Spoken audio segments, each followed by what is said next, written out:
حضرت صہیب رومی رضی اللہ تعالیٰ عنہ کے بارے میں آتا ہے، جب وہ ہجرت کرنے لگے تو کفار ان کے سامنے آ کر کھڑے ہو گئے کہ جب آپ مکہ میں آئے تھے تو غریب تھے، آپ کے پاس کچھ بھی نہیں تھا، اب آپ مالدار ہیں، آپ کے پاس مال و دولت ہے، مکہ میں رہ کر آپ نے یہ دولت کمائی ہے،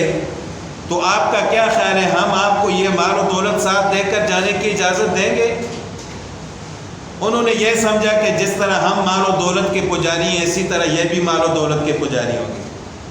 حضرت صہیب رومی رضی اللہ تعالیٰ عنہ نے فرمایا کہ یہ بتاؤ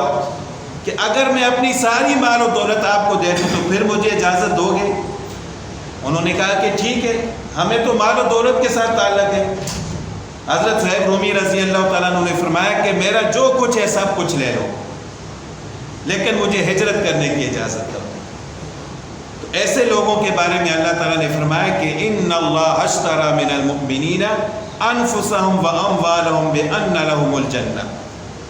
کہ اللہ تعالیٰ نے خرید لیا ایسے لوگوں کو،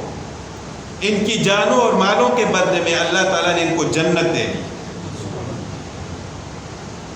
تو سب کچھ ان کو دے دیا، لیکن وہاں مکہ میں رہنا پسند نہیں کیا کہ آپ صلی اللہ علیہ وسلم کا ارشاد ہے کہ یہاں سے نکلنا۔